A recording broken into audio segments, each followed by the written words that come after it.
할렐루야. 오늘은 고난주간 다섯 번째 날, 예수님께서 십자가에 못 박혀 죽으시는 그날입니다. 오늘 하나님께서 우리에게 주시는 말씀은 마태복음 27장 45절부터 56절까지입니다. 마태복음 27장 45절부터 56절까지입니다.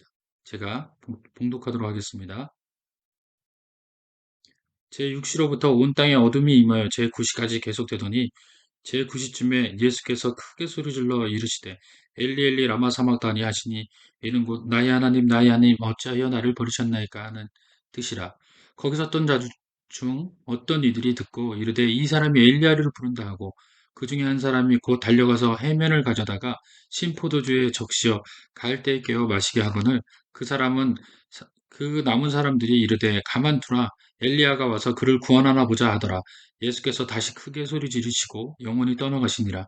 이에 성소 휘장이 위로부터 아래까지 찢어져 둘이 되고 땅이 진동하여 바위가 터지고 무덤들이 열리며 자던 성도의 몸이 많이 일어나되 예수의 부활 후에 그들이 무덤에서 나와서 거룩한 성에 들어가 많은 사람에게 보이니라.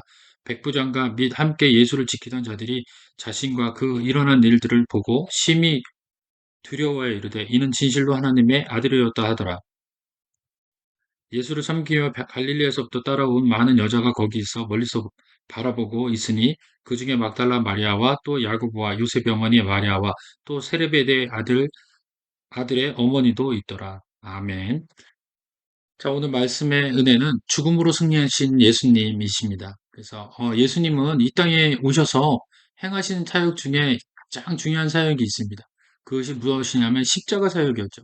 예수님이 죽음으로부터 사역이 실패한 것처럼 보여지기도 했었습니다. 많은 사람들은 예수님께서 왕으로 온 것이 아니라 한 인간으로서 왔다가 윤리적인 그런 도덕적 기준만 세우시다가 돌아가셨다 이렇게 평가하는 사람도 있습니다.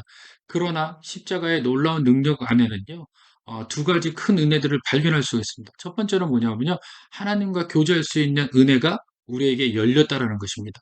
두 번째로는요, 이방인에게 구원의 문이 열렸다라는 겁니다. 오늘 이제 본문에는 이 두 가지가 다 나타납니다. 그래서 십자가의 죽음은요, 결코 예수님이 실패한 것이 아니라 예수님의 십자가의 죽음으로 인해서 온 인류가 승리하게 되는 문이 열렸다라는 것입니다. 할렐루야. 오늘 이 본문의 은혜가 우리 삶 가운데서 충만케 되어지길 원합니다. 하나님과 교제할 수 있는 그 길이 열렸다라는 이 본문을 우리가 한번 볼 수 있는데요. 이 본문은 어디 본문이냐면요. 바로 이 이야기입니다. 51절에 보니까 이에 성소 휘장이 위로부터 아래까지 찢어져 둘이 되고 땅이 진동하여 바위가 터지고 무덤이 열리며 자동 성도의 몸이 많이 일어났다라고 이야기합니다. 예수님께서 돌아가시고 난 다음에 성소 휘장이 위로부터 아래로 찢어졌습니다. 성소는요, 성소와 지성소가 이렇게 나뉘어져 있거든요. 그래서 성소에서 지성소 들어갈 때는 이 휘장이 있습니다. 이 휘장은요, 1년에 한 번 대제사장만 들어갈 수 있습니다. 하나님께 임재 앞에서 설 수 있었어요. 그래서 그 대제사장도 만약에 죄를 짓잖아요. 이제 발목에다가 긴 끈을 달고 발목에다가 이제 그 구슬을 답니다. 방울을 달아요. 그래서 뒤로 들어가게 됩니다. 지성소로 들어갈 때, 성소에서 지성소로 들어갈 때 뒤로 들어가게 돼요. 그런데 이 뒤로 들어갈 때 발의 움직임 때문에 딸랑딸랑 소리가 납니다. 살아있으면 소리가 나는 거고, 만약에 그 제사장도 범죄했을 때는 그 즉시 그 지성소 안에서 죽게 되는 것입니다. 그랬을 경우에는 어떻게 되느냐? 소리가 나지 않게 돼 있어요. 그렇게 되면 바깥에서 그 끈을 이렇게 잡아다니면 만약에 이제 대제사장이 죽었으면 그 시체가 나오게 되는 것이죠.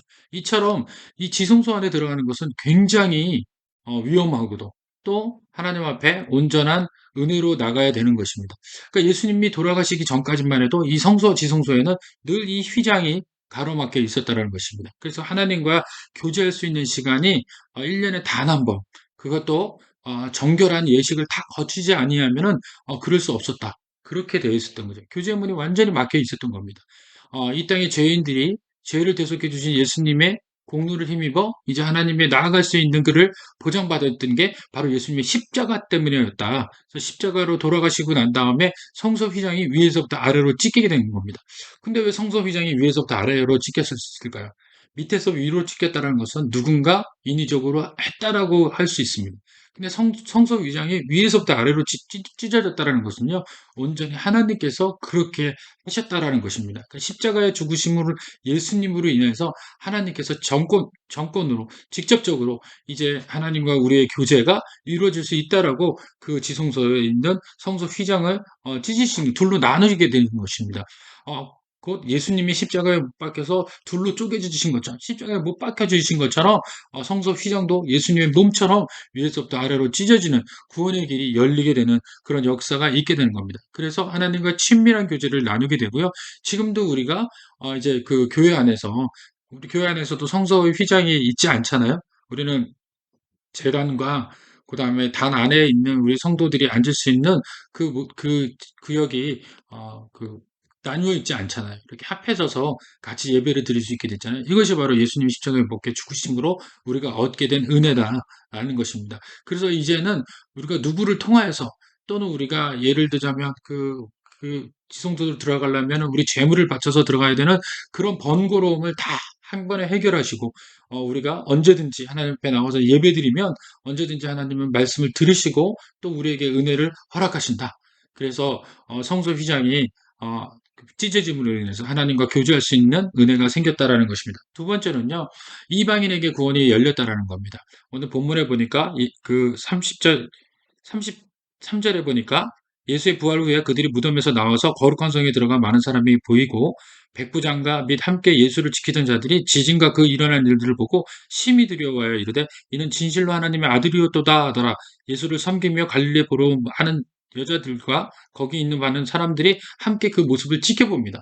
여기 백부장과 함께 있었던 사람들이 삶이 변하게 됩니다. 그 전까지만 해도 반신반의했겠죠.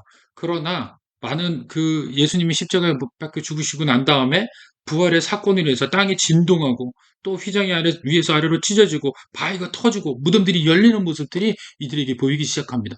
그러나 여전히 하나님을 지식으로 알았던 대제사장과 종교 지도자들은 아직도 여전히 하나님을 복음으로 또 예수 그리스도를 구원자로 받아들이지 못했어요. 그런데 본문에는 예수님을 받아들이는 사람이 제일 먼저 누굽니까? 바로 이방인이었어요. 백부장과 거기에 있는 병사들과 여러 명들이 그 사건, 사고, 그 상황들을 보면서 깨닫게 된 거예요. 정말 저분은 하나님의 아들이시구나, 라는 걸 알게 되는 겁니다. 거기서 그들의 신앙이 바뀌게 되는 것입니다. 그렇습니다. 어떤 사람은 정말 예수님의 그 치욕스럽고 고통스러운 상황에서 예수님이 보여주신 그 선하심을 통해 가지고 어떤 사람은 변화를 받는데 어떤 사람은 여전히 그 변화 가운데 나아가지 못하는 사람들이 있다라는 겁니다. 백부장과 군인들은 예수님이 하나님의 아들이다라고 고백하고 또 그 하나님의 아들이신 예수님을 이제 믿겠다고 작정하는가 하면 이제껏 그 하나님과 동행했다라고 하는 종교 지도자들은 그 모습을 보면서도 여전히 예수님을 조롱하고 예수님을 회방하는 자로 남게 되더라는 겁니다. 복음이 그렇다라는 거예요. 이제 믿지 않는 자들에게도 지금 그렇게 돼가지고 저와 여러분들이 믿게 된 거 아닙니까? 원래 저와 여러분들 예수와는 상관이 없는 사람들이었었단 말이에요. 그러나 예수님께서 십자가에 못 박혀 죽으심으로 인해서 우리까지도 이제 예수님의 말씀을 믿기만 하면 모든 자가 구원을 얻게 되는 놀라운 역사가 일어나게 된 것입니다. 그래서 오늘 저와 여러분들이 이 고난주가 마지막 날에도 하나님 앞에 나와서 또 주님 앞에 나와서 죽음으로 승리하신 예수님을 바라보게 된 줄로 믿으시길 바랍니다. 본문의 은혜처럼 누구든지 예수님이 하나님의 아들이심을 믿는 사람, 그리고 예수님께서 우리를 대속하셨다, 구세주라는 사실을 믿고 받아들이는 사람은 하나님 백성이 될 수 있다. 그분이 베푸시는 구원에 동참할 수 있다. 라는 것입니다. 십자가에서 죽음 당하신 예수님으로 인해 우리는 거룩하신 하나님의 자녀가 되었습니다. 그분의 임재 앞에서 담대하게 나가 그분과 교제할 수 있게 되었다는 것입니다. 그래서 성소 위장이 위에서부터 아래로 찢어진 그 은혜를 통해서 우리가 하나님과 교제하며 또 예수님의 그 구원하심을 위해서 십자가에 못 박혀 죽으심을 믿기만 하면 누구든지 이제 하나님의 놀라우신 은혜, 예수님의 은혜를 경험케 된다는 것입니다. 하나님의 구원을 모르는 세상의 영혼들에게 예수 그리스도를 통해 값없이 얻을 수 있는 구원의 도리를 우리는 이제 많은 사람들이 알려줘야 됩니다. 그래서 오늘 이 십자가의 이 죽음이 헛된 죽음이 아니다. 실패한 죽음이 아니다. 승리의 죽음이다. 그래서 오늘 저와 여러분들이 우리의 가정에서 아직 예수님을 알지 못하는 그런 가족들이 있다면 이제 이 죽음에 대한 놀라우신 은혜들을 우리가 선포하면서 예수님께서 우리에게 가져다 주신 하나님과 교제할 수 있는 은혜와 또 우리에게 이방인 우리들에게 구원의 문이 열렸다라는 것을 알려주심으로 인해서 기쁜 소식을 전하는 그런 메신저가 되시기를 간절히 축원드립니다. 기도하겠습니다. 하나님, 오늘 우리 마지막 날 예수님이 십자가에 못 박혀 죽으심을 우리가 경험합니다. 주님께서 십자가에 못 박히실 때 아파하시며 어, 엘리엘이 라마 사막다니라고 고백하시는 그 은혜들을 우리들이 고백합니다. 나의 하나님, 나의 하나님, 어찌하여 나를 버리셨나이까 하시면서 또 나중에는 주님께서 다 이뤘다라고 말씀하십니다. 그러고 난 다음에 성서 휘장이 위에서부터 아래로 찢어지고 또 많은 영혼들이 하나님을 믿게 되는 그런 놀라운 일들이 벌어졌습니다. 주여 오늘 우리에게도 동일한 은혜를 주시사 우리 가정 가운데 아직 예수를 경험하지 못하고 예수를 믿지 못하시는 분들에게 복음 전함으로 인해서 우리가 믿는 그 예수님의 승리하신 예수님임을 깨닫게 되는 놀라운 기적의 역사들이 있게 하여 주시옵소서. 주께서 오늘 하루를 복되게 하시고 또 거룩하게 하실 줄 믿사하며 감사드리며 예수님의 이름으로 기도합니다. 아멘.